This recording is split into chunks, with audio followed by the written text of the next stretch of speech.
Welcome into another video in my series where we're going through and testing all the weapons inside of MW3 to see how viable these weapons are for us to be using inside of our Zombies game mode. This is going to include the aftermarket parts, the aftermarket conversion kits, as well as the MW2 weapons. So if you're new around here and you'd like to see how weapons perform inside of Call of Duty Zombies, you are definitely in the right spot. So make sure you are subscribed with those bell notifications turned on so you're not going to miss out any future uploads from myself. As well, down below in the description you will find the link for my streams. I stream on Mondays and Thursdays, 6 p.m. Pacific, 9 p.m. Eastern Standard Time, and I stream everything from MW3 Zombies all the way through to custom zombies and have an absolute ton of fun over there, and would love to see you all come and hang out. Now in today's video, before we dive into the review stuff, I did want to touch base as the open beta for Black Ops 6 is still going on this weekend. It will continue until September 9th. So let me know down in the comments, how is your experience with the beta so far this weekend? Everybody can jump in, so you've got a chance to earn all of the rewards by reaching max level 30, which will unlock the blueprint for you for the XM4. So just curious to find out what your thoughts and feelings are on the beta. Let me know down in the comment section below. As well, just recently, we got an email from YouTube letting me know that the channel has crossed 4,500 subscribers. We are now under 500 subscribers on our way to our next Black Ops 6 Vault Edition giveaway, which happens at 5,000 subscribers. So thank you all so very much. As well, recently we got another email from YouTube as the achievements on this channel are coming in fast and furious because of the immense support from all of you. The channel has now crossed 575,000 views. Unbelievable. Thank you, all of you.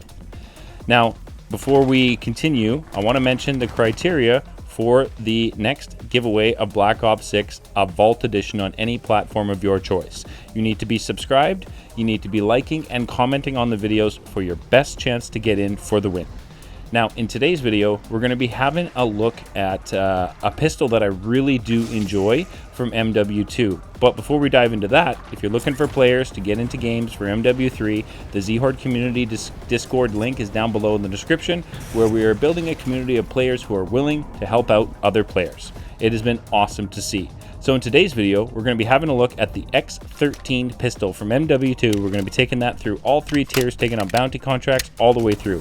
So hopefully, by the end of today's video, you have a good feel how the X13 performs inside of zombies, and by the end of it, you should be able to make up your mind on whether or not the X13 full auto pistol is going to be an option that is viable for you to be running inside of your zombies game mode. So without further ado, let's dive into the X13 review video today.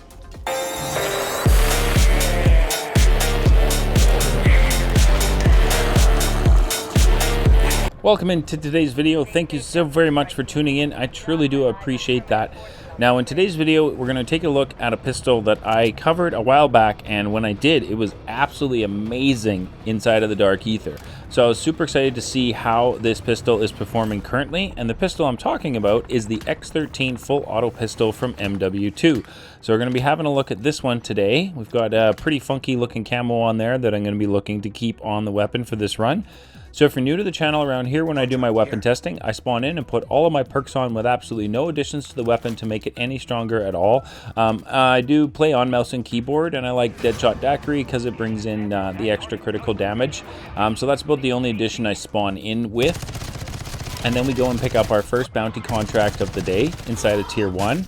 And we're looking to take on our Mimic Bounty inside of Tier 1 at just white rarity with absolutely no additions to the weapon at all to see how this, X13 pistol is going to perform against a bounty contract inside of our Zombies game mode without putting on any of the additions to make it super strong and overpowered right off the rip. I like to, increase the weapon as I go and see how it performs throughout all three tiers.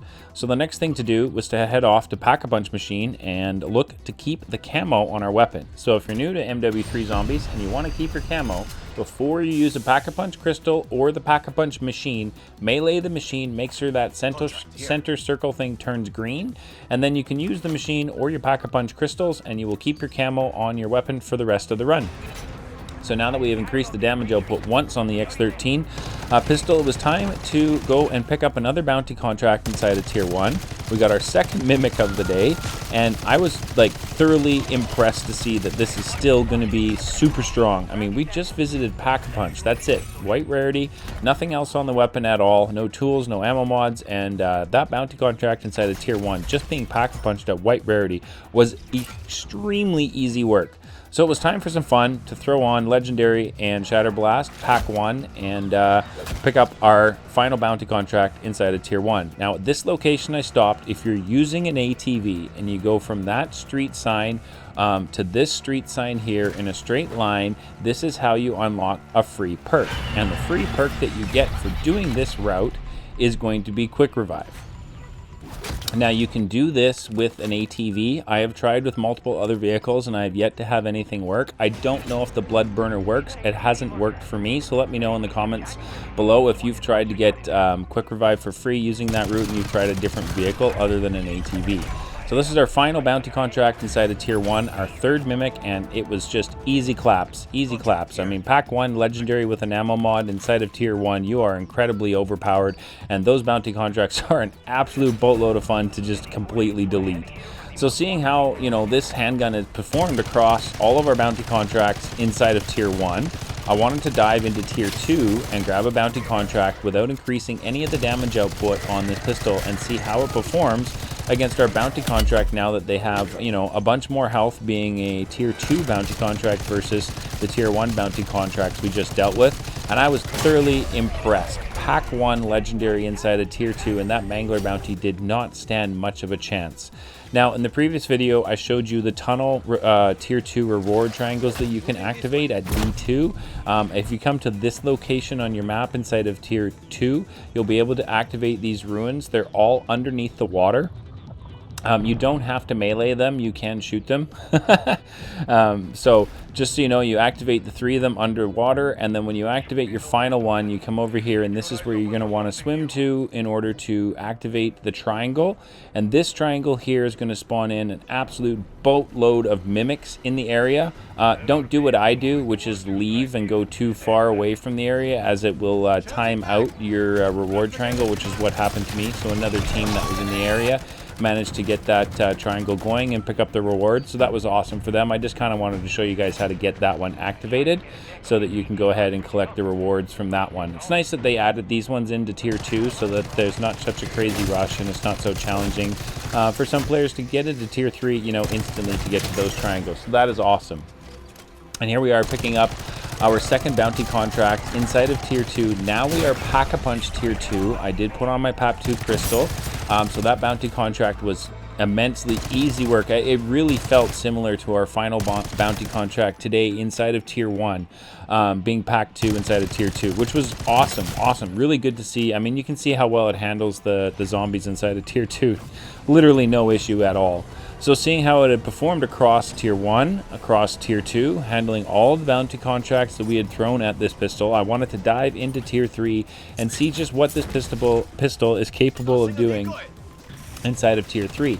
So like I always do, we stopped in at the Wonder Fizz machine before venturing into Tier 3 to see what this pistol is capable of. And before I went and do absolutely anything, I couldn't believe my luck, but the cargo contract was here and Tier 3 was immensely busy.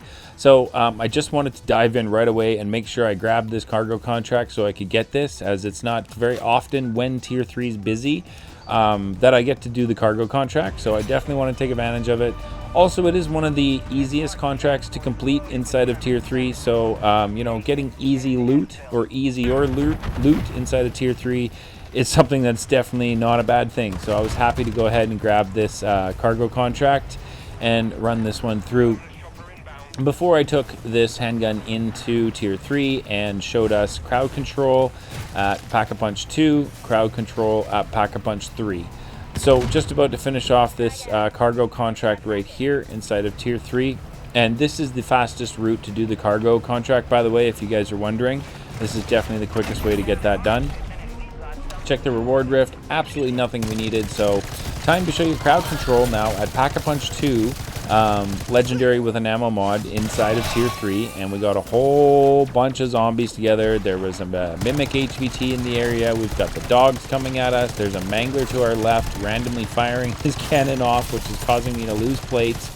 So this was definitely a little stressful time inside of tier 3, but I mean, you can see the damage output on the health bars on the zombies when I'm hitting the critical shots with this handgun is remarkable damage, and we're only Pack-a-Punch 2 inside of tier 3. So to see this, definitely awesome to see the damage output on a handgun like this. It's also fully automatic, which I really enjoy.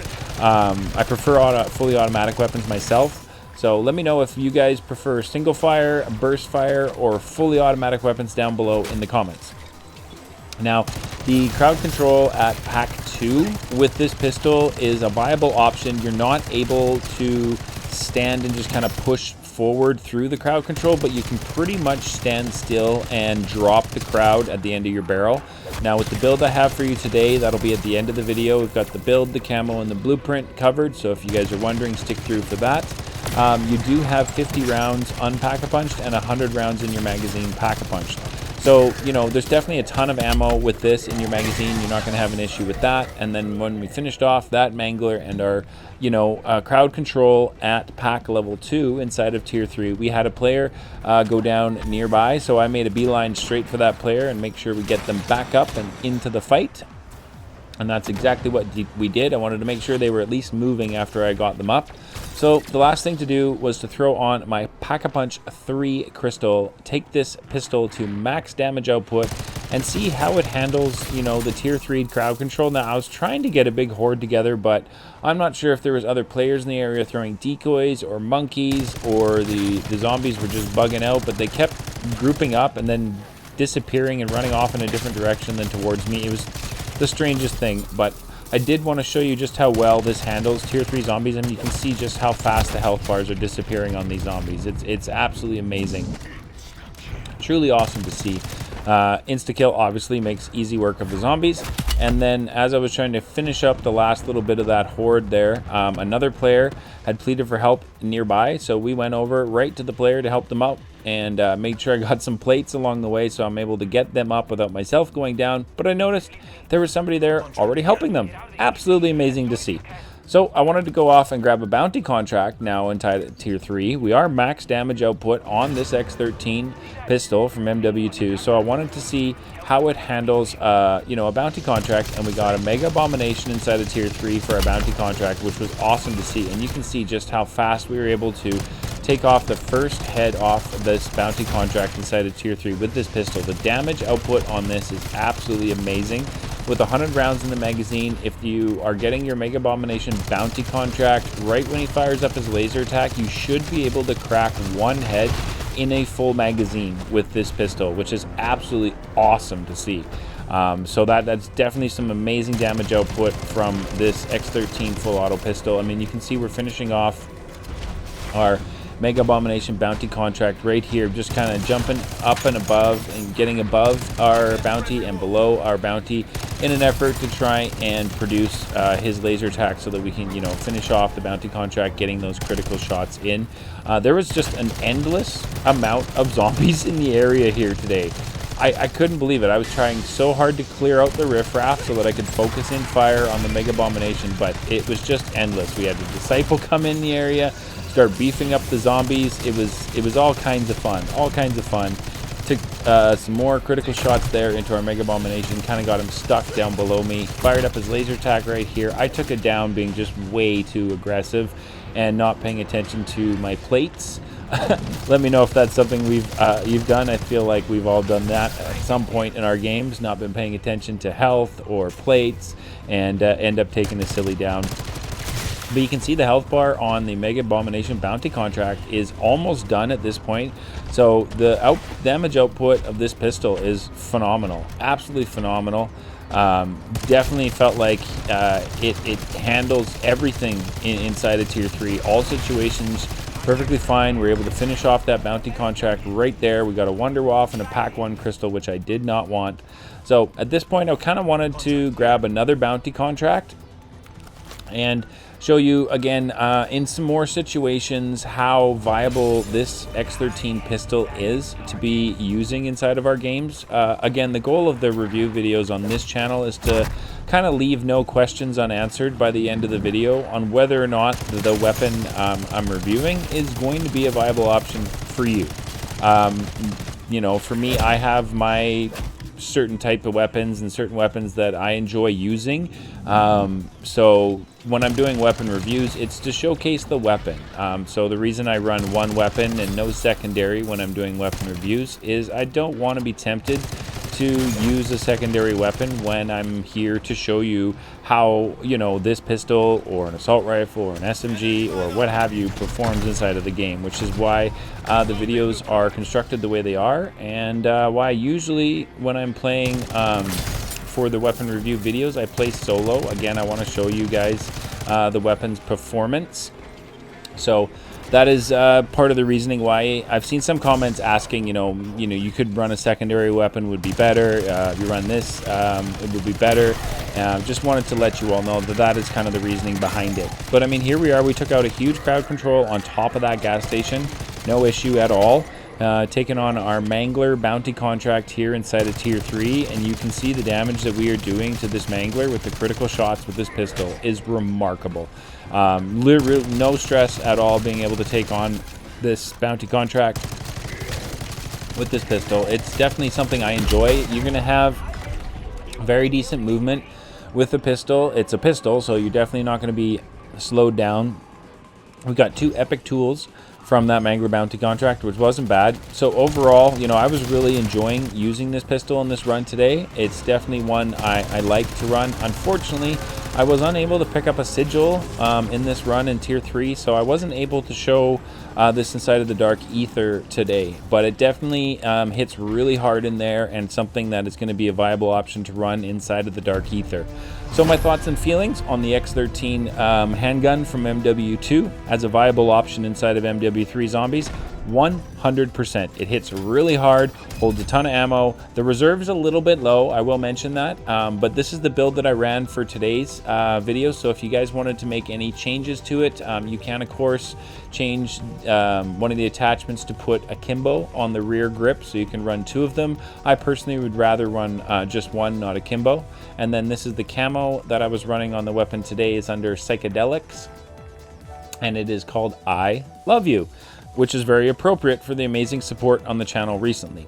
So all that's left to show you guys is the blueprint that I used for today's video. Thank you so very much for tuning in. I really do appreciate that. Make sure you're subscribed, commenting, and liking so you got your best chance for the Black Ops 6 giveaway. We'll catch you guys in the next one.